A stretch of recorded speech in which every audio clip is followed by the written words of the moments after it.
Dugout Nation, welcome to the Dugout CEO podcast. Excited about our guest today, Lee Salz. Lee is an award-winning sales keynote speaker, sales management strategist, and 6-time best-selling author. Lee, welcome to the Dugout CEO.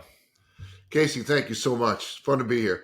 Yeah, likewise, and we have gotten to know each other a little bit now and having you on the show, and you're an expert in the niche of sales, so I'm excited to talk about that, but let's talk about baseball for a second. So maybe a little bit about you as a player, and then I know you have a couple boys that played college baseball as well, so let's talk a little bit about that. So baseball is a religion in our home. We pray to the baseball gods. And yes, I've got two sons played college ball. My son Steven just graduated from Augsburg University. A dad brag moment. He only got to play 3 seasons because of COVID, but he's ranked 5th all time in home runs, even though he only played 3 years. Impressive. So right-handed hitter, left-handed hitter, what was his kind of niche?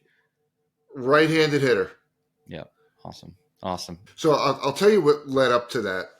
So he had decided he wanted to play college ball, and he was playing American Legion between his high school junior and senior years. And in a 1-week tournament, he hit 4 home runs and 3 doubles. And we didn't have to call colleges anymore. They were now coming to us. And if you think about what these college coaches are trying to do, they're trying to sell you on playing for them, right? Coming to their institution. But they can't differentiate what they're selling. They can't build a dorm. They can't add a major. They can't even change the meal plan. They're all fixed assets. But every one of them has an opportunity to differentiate the way that they're selling in the buying experience that they create. And some of these coaches, Casey, were absolutely marvelous at it, and some failed miserably. Now, you know, when you first go and visit a college, as soon as you cross the border onto the campus, you know, your blood pressure jumps about 40 points. You know why that is? It's not the tuition. It's because you can't find a place to park. Every parking lot on a college campus says, park here and we're going to tow you, but welcome to our fine institution. Well, this one school that we visited, we pull into the parking lot and there's a spot with Steven's name on it. Stopped us dead in our tracks. We go inside. There's an agenda for the day printed out. Steven's name right up top. Think about the first impression we had of that university. Talk about wow. And what did it cost to put that in place? A penny for the paper and ink? But they made us feel special. Another school we visited, it was a rainy day. And the coach asked Steven to text him when we got there, and he did. 3 assistant coaches come out with golf umbrellas and escort us into the facility. We sit down with the coach. He says, I hope you don't mind, but I didn't invite admissions to join us today. I'm going to take you on the tour. Spent 4 hours with us that very first day. Afterwards, he was texting and emailing Steven, not saying, hey, did you make a decision? Getting to know him, building a relationship with him. Now, Casey, how do most people find out that they've been accepted at college? Get a letter in the mail? You get a letter in the mail. That's not how Steven found out that he was accepted. He got a phone call from the coach saying, welcome to Augsburg University. And he accepted. Now, what's interesting is, I told you, some schools were absolutely fantastic and some failed miserably. There was one school, they said the words, hey, Steven, we really want you here. But they made him feel like a number. The actions didn't support the words. So much so, when my younger son David went through the recruiting process, that school wasn't even on his list to consider. So this isn't a baseball story. This is really a business story. We get so busy on a day-to-day basis. It's just another call. It's just another email. It's just another meeting. We forget to make people feel special. And it's not hard to do. You just have to care. If you look at the entire journey when someone is working with your company, from that first contact all the way through when they say, yes, I want to be a client, and all the support you provide afterwards, if you challenge yourself with this question, you will never make that mistake. What is it that I can do different than my competition that my buyers will find meaningful. It can't be different for the sake of different. I mean, I could have come onto your show wearing my wife's beach hat, and a hula outfit. Would have been different, not exactly meaningful for the audience. So it has to be meaningfully different. And if you look at every one of those touch points, those opportunities are there. It just requires that you care to look for it. So why do college baseball programs, and I think I know on the college baseball program side or even professional baseball side, because they're trying to recruit free agents. I think they do it a little bit better than probably some of the lower level colleges and such like that. But why don't they do it? And that's where do they really even know what business they're in? A college baseball coach, like, hey, I coach baseball, but do they really? Is that really the business they're in? And do you find that in business as well, where they don't really understand the business they're in, and because of that, it's hard to sell? Well, I interviewed 3 of the coaches that were recruiting Steven that did it really well. And what was interesting was every one of them said they had a prescriptive approach. None of what we experienced was accidental, because they recognized when you're going after top talent, and notice I said top talent. I'm not talking baseball players. It's applicable in business. When you're going after top talent, whether that be a prospect, when you're trying to recruit a new hire, someone to join your team, or if we're talking baseball and you're talking about a high school player that you're trying to bring over to play for your school, you got to make them feel special. You have to create an experience that conveys you're the only one I'm interested in right now. So let's get into that, and we can go back to the baseball stuff in a little bit, but I think we're on it. So, you're an expert in sales, 6-time best-selling author, keynote speaker. That's your niche. Sales is your niche. How would you define the word sales? And then what are all of these processes and strategies that you teach? You're probably even talking a little bit about it already, but talk to us about that. So how do I define sales? There's a lot of definitions out there for sales. Some would say satisfying someone's wants or desires. And I feel that definition is too limiting, because there's a fun question I love to ask salespeople. And I've asked this question in every country you can name, every industry you can name, every sale type you can name. And every time I've received the same answer. Who knows more about the world of opportunities in your industry? You or the people you sell to? I've never had one salesperson say, oh, the people I sell to know much more about the world of potential opportunities in my industry. It's never happened. It's never going to happen. So we can't just rely on what someone perceives could be better or different, because they don't know the universe of possibilities. That's our job. That's our job, to introduce those opportunities that they didn't necessarily know of. But if our approach is to lecture, let me come in and tell you exactly what you're doing wrong. It doesn't work with the kids, does it, Casey? No. Doesn't work at any level, at any age. No one wants to be lectured. So there's a technique that I teach called positioning questions. These are open-ended questions, meaning they're non-yes, no questions, designed to spark a conversation about one of your differentiators that opens the door so that they want to hear what you have to say. And it's a very effective technique. If you try to talk with someone about what you offer and they're not in a receptive state, might as well talk to the wall. You're not going anywhere. So how do you get them to become receptive to it? It's with the question that you asked. So, for example, I have a client that's in the corporate property tax space. And they've found that most businesses are unknowingly overpaying for property taxes. They don't know that they're overpaying. And my client has an expertise in that space. So what we do as an opener into a conversation is that we've found that most businesses in the state of, put anyone in the blank, are unknowingly overpaying for property taxes.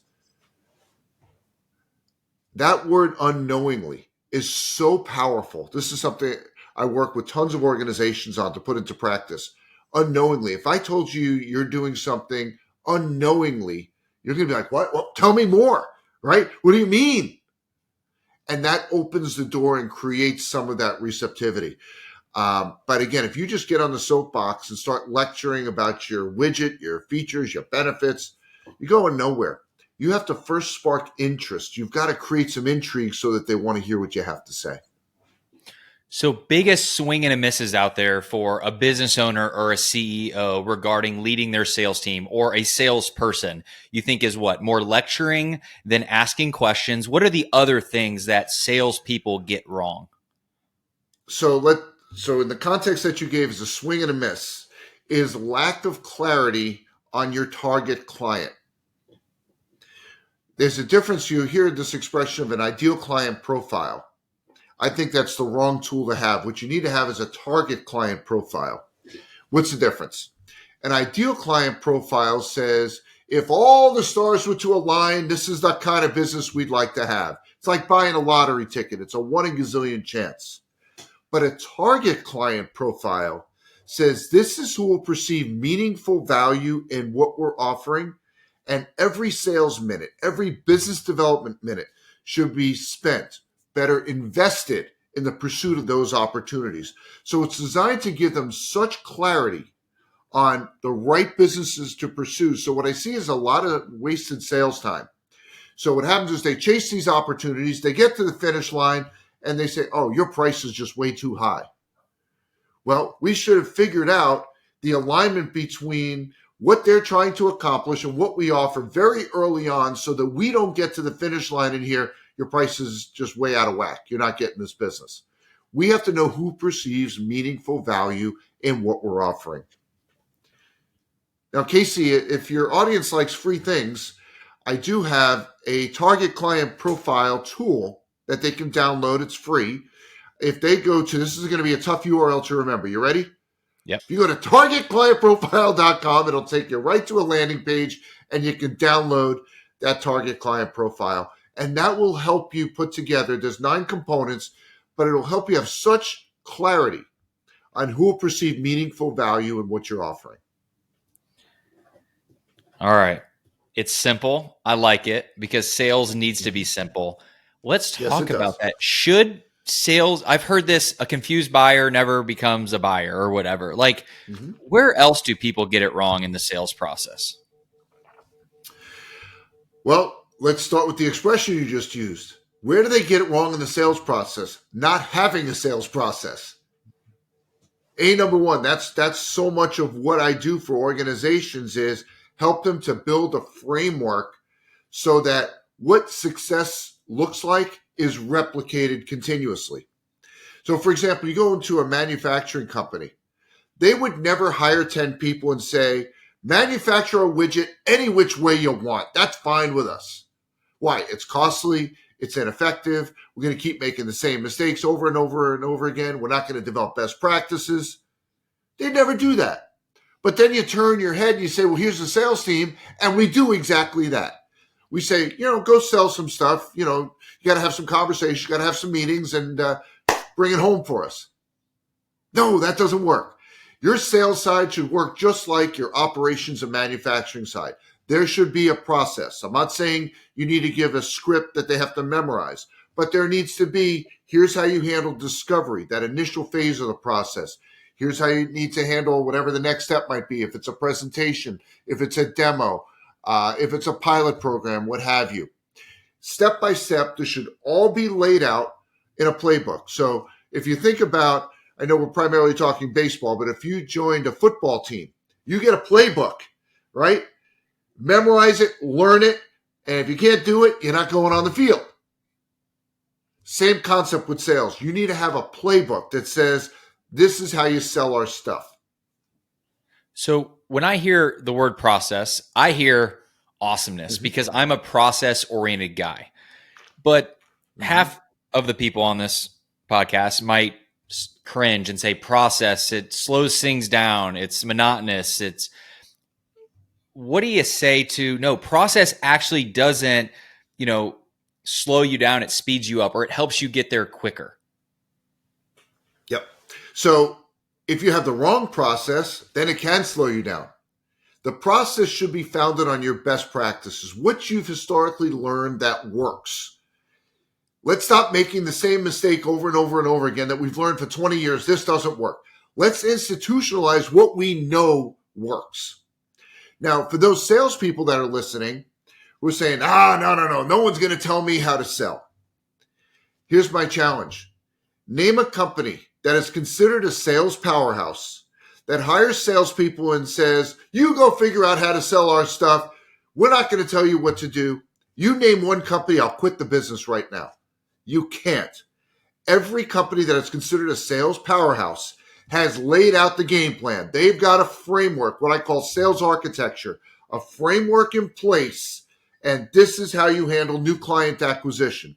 This is how you handle account management. This is how you handle upselling and cross-selling. It's not left to chance. It's not left to be arbitrary. It's not left to whatever which way you want to do it. There's a plan. So they need the playbook. I work a lot with small business owners under 100 employees, under 15, 20 million in revenue. What percentage of companies do you think have that playbook, have that process, have given their sales teams the right tools and resources they need to be successful? Do you have a ballpark estimate? I will tell you, the large companies out there, it's a very high percentage that do. The number that you're talking about, and I do a lot of work at that size as well, very few have it. I'll tell you the ones that do. Their CEO or their founder had a sales management background. So they'd had an appreciation for process. Those are the ones that have those types of tools in place. But if they had a financial background, the CEO, I'm talking about the founder, or they had a manufacturing background, they may not have a playbook, but once I have a conversation with them about it, they're like, yeah, that's exactly what we should have. It's a no-brainer conversation. So once they hear they need it, they get it. But then why don't so many actually have this in place? They don't know how to put it in place. They don't know how to develop it. You say, great, yes, I need to have a sales process. I don't know how to put that in place. What does that look like? That's a challenge. Because they're an expert at whatever else it is that they did to get their business to that level. Correct. But this will help them get to the next level. That's correct.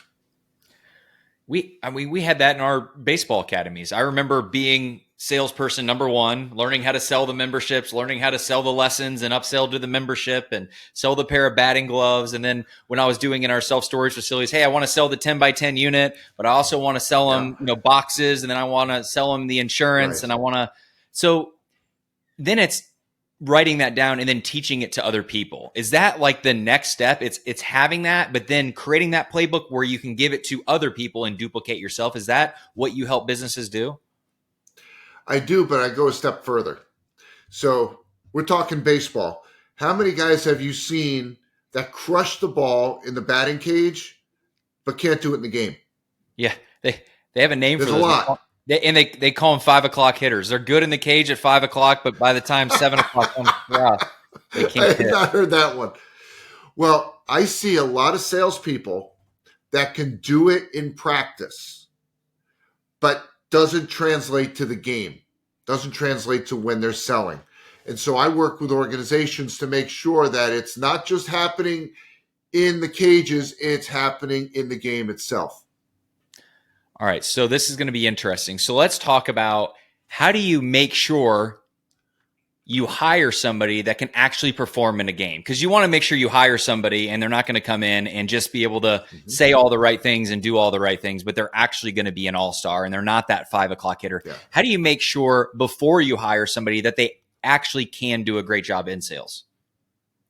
So I'm a contrarian when we talk about salespeople. I don't believe that there's this entity called a great salesperson. And I love being taken to task on that because I can prove it. And I'll ask these executives, how many of these so-called great salespeople have you hired? Great track record, polished look, the whole 9 yards, but they failed in your company. And every one of them has countless stories of that. If you believe in great salespeople, then you also must subscribe to one or two of the following. Either that salesperson showed up on your doorstep and completely forgot how to sell, or your company is the absolute worst company to sell for in the history of business. Which is it? The issue is the placement of the word great. We need to be looking not for great salespeople, but the right salespeople with the potential to be great in this specific role. Every sales role, it's like a fingerprint. The factors that lead to success, failure, or underperformance in it are different in every single sales role. So one of the things that I wrote about in my book, Hire Right, Higher Profits, and that I work with clients to do is before we're going to talk about recruiting, we're going to take a 360-degree look at the role and identify what I call performance factors. Factors that would lead someone to be successful, fail, or underperform in the role. And then once we identify those performance factors, we put together a candidate evaluation program that will help us to identify matches or lack thereof between the candidates and those performance factors. And I'll tell you, we put that model in place and we get away. We're not looking for great salespeople. We got to find the right ones that will be great in this role. And those performance factors give us that clarity to then evaluate candidates and benchmark them. So when you have that process, you follow that process. Is there a, hey, X percent of people make it? They actually are the right fit long-term for these companies? The better they align with the performance factors and say, here's what I know I need to have. I'll give you an example. There's takeaway business and there's demand gen as a sale type. So takeaway means I'm manufacturing something that they're already buying today, and I'm saying they should be buying it from me. So probably not overly active as far as the buying landscape. I've got to spark interest in them taking a look at me rather than the current provider that they're working with. Demand gen is I have a new solution to an old problem. So now I'm coming in introducing a new way to solve something that they've been doing in a particular fashion. The profile of who's going to be most successful, for example, if you don't have someone that has done that takeaway sale before, and you don't have the ability to teach how to do that in your organization, or you don't have the time, let's say we could teach it, don't want to teach it, well, then we shouldn't be hiring a salesperson that lacks that specialty, lacks that skill set, because we're not willing to teach it. They don't have it. And this is a key part of the sale. So we shouldn't be hiring that person. So if you have that alignment, you'll do great. And when you have that alignment, how do you know, I don't know, is it 30 days in or 90 days in where it's like you draw a line in the sand and it's a salesperson has to produce, or it's, I've always heard hire slow, fire fast. Like, what is your mentality of keeping the right people on the bus and making sure they're incentivized and taken care of and they're not going to go somewhere else, versus getting the wrong people off the bus and just aren't producing? Right. Well, it's understanding what the output is of that hiring process, right? I didn't say you're going to get a great salesperson. I said someone with the potential to be great. So that moves to the next level conversation, which is sales onboarding. We now know what the output's going to be. They're arriving with potential, a certain set of knowledge and skill set. We then need a bridge program, which is sales onboarding, that takes that potential and translates it to reality in the role. So that's the next phase of the conversation. Got it.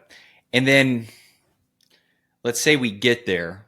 What is it on average where somebody will know, hey, they're not the right salesperson. I need to remove them and find somebody else? Like, what does that process look like? Because I always hear this. They're not producing, or they're not closing, or they're not doing this. Like, how do you know by data and just feel that, you know what, this isn't the right place? They're not the right person. So you've probably heard the expression, if you're going to lose early. So during that sales onboarding period, your salespeople are under a microscope. You're looking at everything that they're doing during that program. And one of the common swings and misses, if you will, is they treat sales onboarding as nothing but training. Training is one directional. I'm going to keep giving you information, putting stuff in your hands. I'm not assessing how well it's stuck. Has mastery been acquired? So during that onboarding period, there are these milestones where you can test their product knowledge. You can see their proficiency in conducting a sales call. And I always encourage clients, when that salesperson leaves your office and they're out in the field, whatever the name of your company is, that's now their name. They're representing your brand.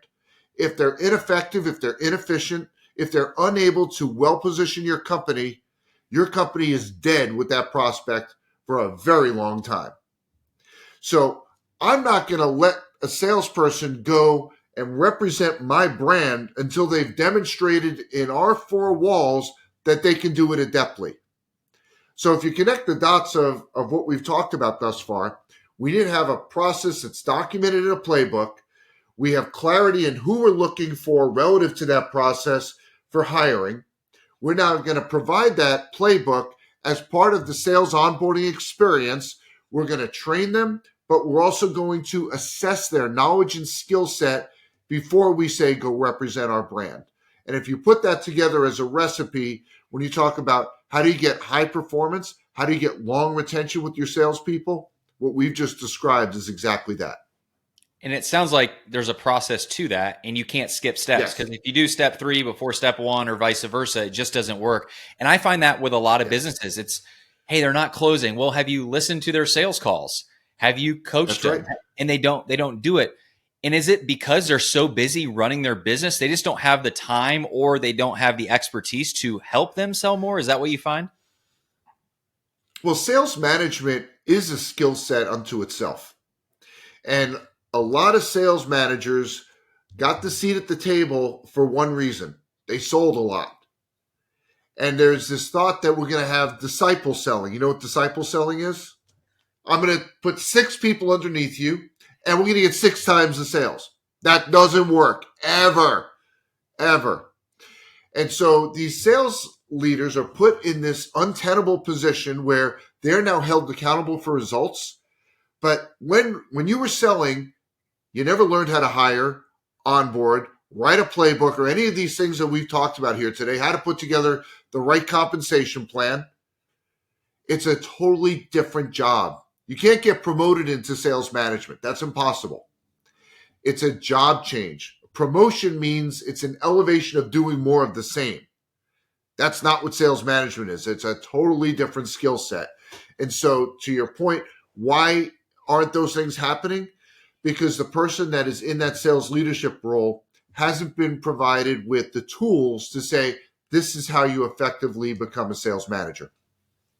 This is great. All right. Give us that website one more time. And then if our listeners want to learn more about you, your book, everything you got going on, tell them where to go. Awesome. Thank you. So for the target client profile, go to targetclientprofile.com. That's actually a forwarder to a page of my website. My main website is salesarchitects.com. So it's plural, ARCHITECTS.com. Lots of free resources there. So much of what we've talked about here today is in my 3 most recent books. So I've got 2 of them with me here. Actually, no, I do have 3 here. So the hiring and onboarding is in Higher Right, Higher Profits. The differentiating what you sell and how you sell is in Sales Differentiation. And then the whole concept of outsmarting, outmaneuvering, and outselling the competition is in my book, Sell Different. And that has that whole story and the strategies around differentiating the buying experience. All of them are available on Amazon or wherever you prefer to buy your books. This is awesome. I love how we started this conversation, because it was, hey, tell me about your 2 boys that were college baseball players, or one that just graduated. And we got right into sales, and I can see how passionate you are about it. And it truly is about the experience. And I just loved how you did that. So let's talk about baseball real quick before we go. You're a dad of one that just graduated and had a really successful career. One more that's currently playing Concordia St. Paul, correct? Concordia St. Paul, he had not Tommy John surgery, but he had UCL repair. So he only has thrown 1 inning in his first 2 seasons at Concordia. So we're looking forward to his junior year and getting back on the mound. You learn more. I had an injury in college as well, and you learn more just watching the game, and you appreciate it a lot more. And I've seen so many people, whether it's in Yeah. baseball or it's in business, when things aren't going your way, it teaches you a lot of lessons and all of that kind of stuff. So, what has it been like being a baseball dad of two boys that played at the college level? And any advice you would have to other baseball dads out there? Well, I'll tell you, as far as the advice goes, treasure every minute because it goes way too fast. I mean, I'm sitting here going, how is Steven done? And I'm so thankful that he's playing town ball. Are you familiar with town ball? Is it like men's league or Oh, you need to look this up. This is a cultural part of Minnesota. It's called town ball. And we have stadiums all over this state that look like out of the movie A League of Their Own, small wooden stadiums and stuff. And it is part of the fabric of Minnesota summer culture. Look that up. You'll get a kick out of it. The TV stations and news stations do stories every year, focusing on different town ball teams. So I'm glad he's still playing because I haven't seen his last hit, his last at bat. Because, like I said, I blinked and it was done. oh, so good. I got two small little kids and I'm trying to treasure every moment there. Sometimes I'm like, hey, I wish they could be 5 and play T-ball because they're 1 and they're 2 and they're in diapers, but I'm trying to treasure every moment. I'm sure just like that, they'll be in college one day. So that's really good wisdom, Lee. Fantastic. And I just loved how we just jumped right into sales. I love your passion about it. And truly, Thank you. it can transform a business. So this is really cool. Thank you so much for all the wisdom you gave us today. Can I share a coaching story with you? Absolutely, 100%. Okay. So back when I was coaching my boys, they're very young. They were playing with the squishy ball. And I had some kids that swung really hard. Most of them swung like it was a wet noodle, one of these. And I stepped away from technique and I changed our mindset. And I held up the ball and I said, "What is this?" And they all looked at me and they said, "A baseball." I said, "No, it's a tomato. And I want you to splatter it all over me." All of a sudden, these kids who were swinging a wet noodle got up there with serious face. "I'm going to splatter it all over Coach." Kids that were hitting the ball a couple of feet were hitting it out of the infield. There's something about mindset, and it translates to business of at some point, knowledge and skill is great, but if you don't have the right mindset for what you're doing, you'll never reach your full potential. Try that with your kids. I had some parents actually go in the backyard and took beefsteak tomatoes and had their kids swing, and it completely changed their approach to the game. So nothing about technique, nothing about style, nothing about where your hands and feet were. It was what I envisioned coming at me. That's so good. Yeah, mindset is so powerful. Well, this has been great, Lee. So many different things to share in my takeaways here, and really appreciate you being a guest on the Dugout CEO. This was great fun, Casey. Thank you. Dugout Nation, wow, what a great time with Lee Salz, a sales management extraordinaire. Here are the big 3 takeaways that I learned from Lee. Number 1, what are you going to do that sets yourself apart from the competition? Do something special. Be memorable. Don't treat your customers or prospects or employees like a number. Each person is different and unique. Connect with people. Make everyone feel special. And we often get busy. We treat every email just like it's an email or every call like it's another call, but it isn't. It's special. Ask yourself, what is it that I can do different from my competition that makes me stand out? Number 2, have a prescriptive approach in the way you do business. Whether it's the way that you go after and recruit people to join your organization or company, or how you go out there and try to get new business. Have a plan and a process. Make sure you have a way in which you have a process to build a relationship, earn trust, and learn about somebody's needs before you try to sell them on what you have. Asking questions in a relationship is key to building trust. No one wants a lecture. Asking good positioning questions is key, and asking questions to get people interested in what you have to say will spark their interest and make them care. Don't do what most people do and just talk about features and benefits. Have a process and a framework on how you run your business, especially in the sales process. And number 3, in business, you want to have a really clear target client profile. Most people don't have this. They just have a list of clients and customers they work with, but they haven't written down who their dream client is or who they actually want to be serving. A target client profile is someone that will get meaningful value if they work from you. It should include their demographics. Who are they? Geographics. Where are they? And psychographics. What do they want? Get really clear of your target client profile and go after and find more great clients.